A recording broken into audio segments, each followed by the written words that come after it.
Halo teman-teman, balik lagi sama gua Ricky. Di video kali ini kita akan coba bahas mengenai sinkronus dan asinkronus.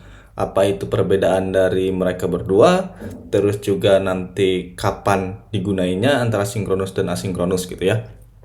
Tanpa berlama-lama langsung kita aja marketing ya. Mari kita ngoding ya guys ya. Oke, di sini gue udah punya satu buah file ya.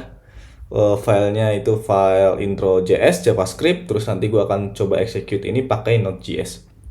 Oke, di sini gue udah siapin beberapa konsol gitu ya. Kita akan bahas dulu dari yang paling gampang, yaitu sinkronus. Ya, jadi sinkronus itu ketika kita membuat sebuah program, baris-baris kode ini ya, kode yang di line 3, line 4, line 5, dan seterusnya sampai yang paling bawah, itu dieksekusi satu persatu secara berurutan.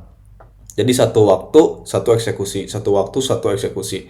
Maksudnya gimana? Kalau kita nulisin kodenya kayak gini, kita itu berarti akan ngebikin listnya itu dari bikin kopi, kopi siap diantar, bikin nasi goreng siap diantar, bikin es teh, terus es tehnya siap diantar sampai dengan pesanan beres. Oke, kita coba di sini konsol dulu ya. Console log sync proses. Oke, gini. Nah, sekarang kita mau coba jalankan dulu codingannya ya. Di sini kita tinggal node intro.js. Nah, kalau teman-teman lihat di sini, ini yang pertama kita kasih tahu dulu sync proses, terus dia akan langsung eksekusi bikin kopi, kopi siap diantar, bikin nasi goreng, dan seterusnya sampai dengan pesanan beres. Nah, ini kelihatannya nggak ada apa-apa, nggak ada yang salah gitu ya, karena di sini si programnya masih program yang sangat-sangat simple.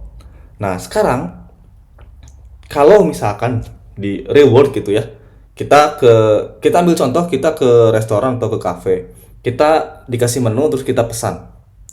Nah, pesannya itu kita pesan kopi, nasi goreng, sama es teh. Dari ketiga pesanan ini, tentunya akan ada waktu yang berbeda ketika mereka dibuat. Nah, bayangkan kalau misalkan teman-teman ngodingnya itu secara sinkronus di sini, jadi teman-teman bakal nunggu kopi dulu beres, habis itu nunggu nasi goreng, terus baru es tehnya muncul. Kan berarti lama ya. Sementara mungkin aja sih bikin kopi itu cuma 3 menit, bikin es teh cuma 1 menit, terus nasi goreng yang paling lama. Nah, kita akan coba implementkan itu di codingan. Ini caranya, berarti di bagian bikin kopi ini, kita bakal menggunakan satu buah perintah Node.js, yaitu exec sync. Ini fungsinya untuk kita nge-sleep prosesnya kita nih ya. Misalkan bikin kopi, saya taruh ya 3 detik, sleep 3 detik gitu ya. Nah, terus ketika bikin kopi, kopinya dibuat 3 detik kemudian, nunggu baru kopinya jadi gitu. Terus kopi siap diantar. Nah, sekarang bikin nasi goreng. Kita copy juga yang ini. Nasi goreng ini kan pasti lebih lama ya. Taruh aja misalkan 7 detik.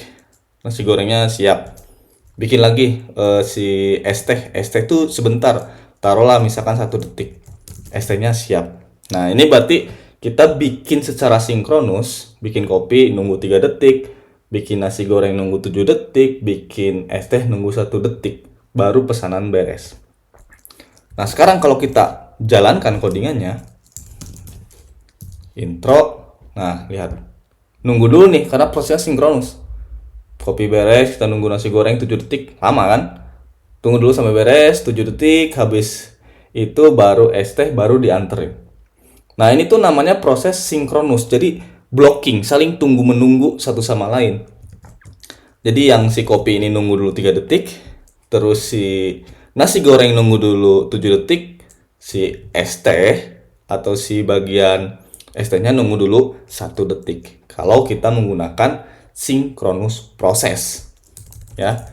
Nah, sekarang kita akan coba membuatnya itu async. Ya. Jadi kita komen aja nih, misalkan dari sini ya, kita komen aja ke sini. Sorry, GC. Nah, gini. Nah, sekarang kita pengen bikin async atau asinkronus. Asinkronus itu dia berarti ketika satu kode dieksekusi, kalau dia membutuhkan waktu beberapa saat, kita masih bisa mengeksekusi baris kode berikutnya. Jadi nggak blocking, nggak harus menunggu satu sama lain. Intinya gitu ya kalau si asinkronus. Oke, kita coba aja di sini menggunakan salah satu contohnya itu set timeout. Kita di sini pakai set timeout. Timeoutnya ini kita ambil contoh yang paling awal dulu ya, bikin kopi nih. Kita ikutin flow yang di sebelumnya. 3 detik ya, berarti 3000. Karena di sini pakai milisecond. Nah, di sini kita bikin aja console log, bikin kopi, terus di bawahnya di sini console lognya itu untuk kopi siap diantar. Nah, bikin kopi terus kopi siap diantar. Oh, ini kopi siap diantar ya, karena kita nunggu 3 detik di sini. Berarti yang bagian bikin kopi ini akan disimpan di luar. Nah, di sini. Nah, gini. Oke, kita coba scroll dulu. Yang ini kita hapus. Kita sekarang copy aja yang ini ya. Copy juga. Yang ini bikin kopi, terus bikin nasi goreng. Terus nasi goreng siap diantar. Yang terakhir itu bikin es teh siap diantar. Nasi goreng tadi 7 detik, berarti di sini kita ubah jadi 7. Terus si es teh cuman 1 detik kayak gini. Pesanan beres. Nah, misalkan pesanan beres nantinya ya. Close dulu kayak gini. Nah, kita akan sekarang coba jalankan salah satu contoh menggunakan async di JavaScript ya, di Node.js-nya nanti. Kita coba sekarang running aja nih. Intro, lihat. Bikin kopi, bikin nasi goreng, es teh, lihat. Kopi siap diantar, es teh siap diantar, nasi goreng siap diantar.